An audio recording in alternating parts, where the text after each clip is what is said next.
Bon matin les amours, c'est Nanou. Alors aujourd'hui, il va faire très chaud dehors. On va préparer un souper crock-pot. Donc on n'aura pas besoin d'allumer le four et tout le tralala. Alors pour faire ça, j'ai pris de la saucisse colbassa. C'est la petite saucisse polonaise, mais ça, vous pouvez prendre la saucisse italienne, n'importe quelle saucisse, ok? Vous allez la couper en morceaux. Si vous avez des enfants, coupez-la pas en rondelles pour pas qu'ils s'étouffent. Ça va prendre environ une pomme de terre par personne. Nous, on veut des restants, alors je vais en mettre 5 dedans et c'est ça qui va être le plus long à cuire dans le fond. Et puis, le légume de votre choix. Donc, moi, j'avais un restant comme ça dans le congélateur. Prenez ce que vous aimez. Ça va vous prendre du bouillon, environ une tasse, du beurre, puis les assaisonnements. C'est tout. Alors, je commence, je vous montre ça. Bon, c'est vraiment pas long, hein? Peut-être un 10 minutes de préparation. Moi, je l'avais allumé à l'eau, juste pour le réchauffer un peu, le temps que je prépare mes affaires. Alors là, je commence, dans le fond, je vais mettre du beurre. Je mets environ, peut-être 2 cuillerées à table de beurre, 2-3, OK? Je vais à l'œil, là, mais si vous voulez vraiment que ça soit exact, mettez-en 3 juste pour être sûr. Voilà. Bon. Ensuite, je vais mettre du bouillon. Donc, comme je vous ai dit, moi, c'est un bouillon de bœuf. Ça peut être un bouillon de poulet. Prenez le bouillon que vous avez, OK? 3/4 de tasse à une tasse.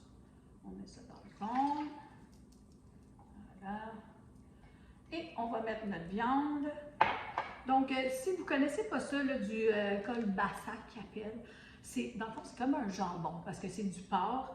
C'est fumé d'une façon spéciale, c'est polonais. Moi, je l'achète au Walmart, OK? Si vous avez des jeunes enfants, coupez-le pas en rondelles. Je vous conseille de le couper en petits cubes, juste pour pas que les enfants s'étouffent. Puis encore là, peut-être plus petit que ça, OK? Donc, moi, j'ai mis 2 moitiés, fait que je vais vous dire, c'est 500 grammes de saucisses. Puis ça nourrit facilement une famille de 4-5 avec des enfants, OK? Puis là, finalement, j'ai pris 4 pommes de terre, elles étaient pas mal grosses.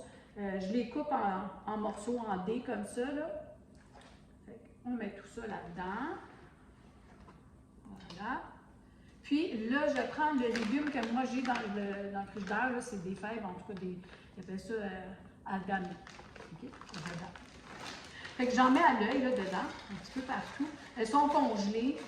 Puis si vous ne voulez pas d'en mettre, vous n'êtes pas obligé, mais pour faire un repas complet, ben, je vous conseille de mettre des haricots, des fèves dedans, OK? Fait que comme ça, là, je le mélange avec mes mains, parce que je me suis fait apporter une cuillère, là, mais c'est pas grave.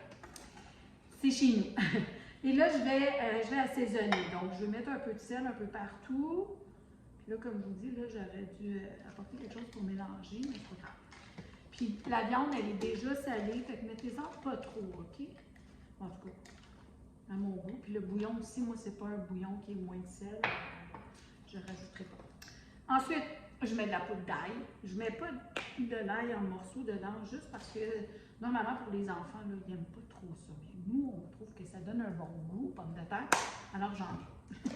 Même chose pour les oignons. Vous pouvez couper un oignon en petits cubes, fin, mettre dedans. J'en ai plus dedans. Okay? Là, je veux faire un souper pour ce soir. Là. Je ne veux pas avoir à revenir dans la maison puis à suer par-dessus un pot. Puis, je vais mettre du poivre. Puis, c'est tout.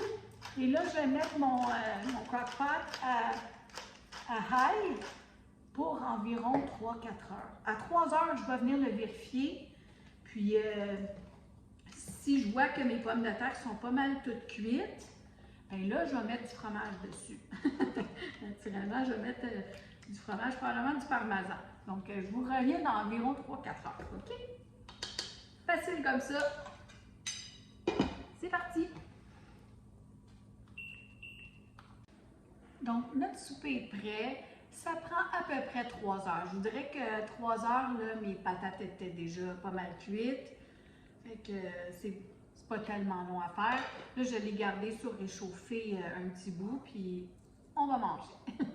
Donc, je vais m'en mettre dans mon plat pour vous montrer. Puis vous allez voir, là, ça vous fait un bouillon dans le fond. Fait que si vous aimez ça, vous pouvez épaissir le bouillon avec du fromage ou n'importe quoi. un petit roux, peut-être le mettre dedans. Fait que, en tout cas, c'est juste un petit souper vite fait. Puis dans le fond, j'ai pas eu chaud à le faire sur la cuisinière. Puis, comme je vous ai dit tantôt, vous pouvez rajouter du fromage dedans si vous voulez. Moi, j'aime bien mettre des copeaux de parmesan dessus. Puis, je dis aux gens de se servir dans le fond. Fait que c'est comme, si les enfants préfèrent du fromage râpé cheddar, vous pouvez faire ça aussi. Mais moi, j'aime bien le petit parmesan. Voilà, un petit souper pas compliqué. Je vous dis, c'est bon. Puis si vous ne la connaissez pas, cette petite saucisse-là, c'est pas tellement dispendieux, honnêtement. Puis comme je vous dis, là, moi, je l'ai pris coupé en deux, mais il y en a des très longs. Mais vu que je la voulais extra maigre, ben, il l'avait juste en morceaux, alors j'en ai pris deux. Puis il y a une petite pleure dessus. C'est comestible, mais enlevez-la. Je trouve que c'est dur à manger. Fait que, puis on fait une petite pente dans le milieu de la saucisse avant de la cuire, puis ça s'enlève comme une petite pleure. Fait que, petit conseil comme ça, mais sans quoi vous pouvez mettre n'importe quelle saucisse que vous aimez. Alors, voilà. C'était simplement mon petit souper de ce soir. Je vais prendre juste une petite bouchée avec vous. Là, c'est pas mal chaud, là, mais... Puis, c'est ça, mettez un petit légume dedans, ça fait un repas complet. Santé tout le monde! C'est bon. C'est là.